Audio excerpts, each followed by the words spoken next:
Hey, sports fans, Curious Formula coming to you to talk a little bit about public education in America. And what got me to thinking about this and wanting to talk about it a little bit more is not only because I work for an education advocacy organization. My disclaimer is that I work for the National Alliance of Public Charter Schools and advocating for high quality, high performing public charter schools across the nation and the funding that is necessary to start them. But I saw an article today about the I Promise School that was started in Akron, Ohio by LeBron James. And like many of you, I was just overwhelmed with joy when I heard that LeBron James was starting a school, not just for kids from his own community, but that he was willing to put wraparound services and provide community resources that traditional district school systems just have not been able to provide. He gave bicycles and iPads and tons of other things to make schooling easier, more affordable for those who could not afford these things on their own. And most recently, he's actually created housing for parents, particularly single mothers of students in his school. And while these things should be applauded, and he is a philanthropist and he is a man who gives back to his community, is trying to make his community whole, the article talked about the incredibly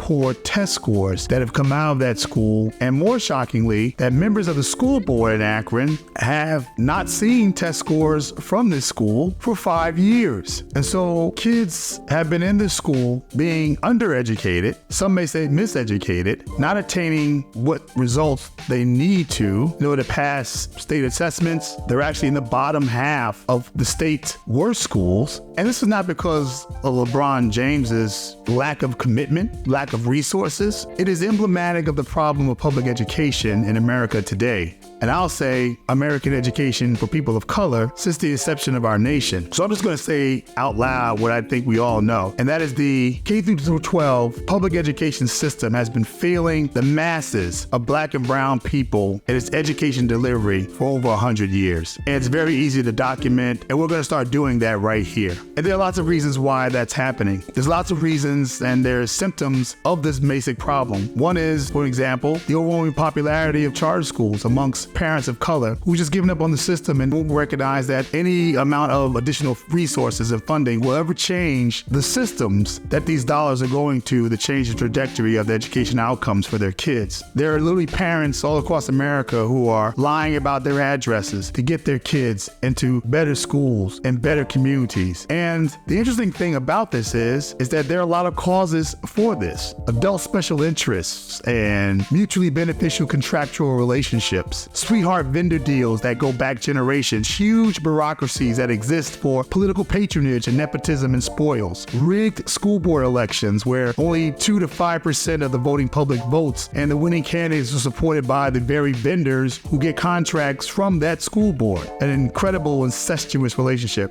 And the finger pointing and blame placing on alternative public school models to gaslight parental and community angst and anger, which seems to be the tactic of this ossified educational structure. Listen, folks, this has been a problem for decades. There is a great book by Jean Anyon where she details the continuous slide in educational excellence in Newark, New Jersey from 1950, when the top high school in the nation was in Newark, New Jersey, Wequahic High School, and where it is right now. Literally patronage and literally politics and misallocation and misuse of funds, just wasting of billions at this point of dollars on a system that was corroded and not in the best interest of kids. We have to do something different. And I will tell you that the answer is actually located in our history. People of color have always started their own schools. If you go back to our universities, whether it be Wilberforce or Richard Allen University or any number of HBCUs that were started by the AME Church, another institution in our community that broke away from a racist religious community, started their own universities and their own schools. I'm reminded of Piney Woods, Mississippi, a private Black school. I'm reminded of the Mather schools in South Carolina, private Black schools. I'm reminded of Marva Collins, who started a private school in Chicago when she was, as a Chicago school teacher, was sick and tired of being sick and tired of the bureaucracy. I'm reminded of the Sister Clara Muhammad schools in the Nation of Islam. I'm reminded of a number of Hmong schools that have started, led by Asian Americans. I'm reminded of a number of schools started by the Lakota Nation to teach their culture and their language and their history. I'm reminded of Afrocentric schools started by African American leaders and schools that have a focus on Latino history and education, started by organizations like UNIDOS. It is time for us to revisit our past and to look at what solutions we can glean from starting our own schools. Let me give you a good example of this. Can you imagine if historically black universities and colleges started charter schools as an example, where we bemoan the fact that only 2% of the teaching population are African American men, that this type of school could actually hire 50, 60, 70% of their teaching population could be African American men that would then be able to teach kids the skill sets they need to go to college, and then would be able to be college prepared to attend the sponsoring HBCU that created its academy.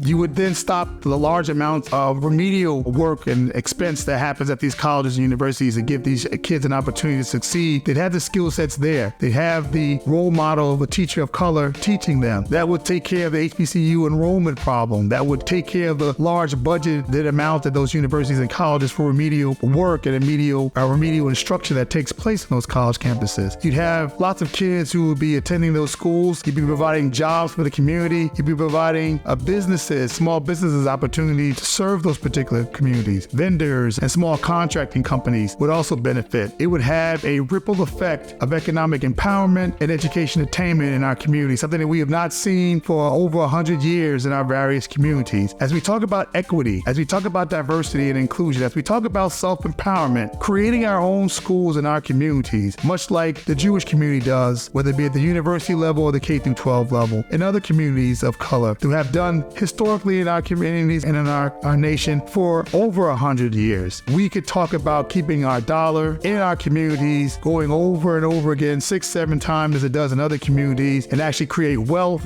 actually create community-based businesses and learning models in the way that our kids learn and need to learn, while preparing the workforce to take over those schools in the future. This is a model for the future and for our communities. So we'll be discussing that as well as other ideas that I hope to hear from you regarding. So please subscribe, like this video, follow the notification bell, and make sure that you continue to stay curious for all that we have to say about education. Stay curious.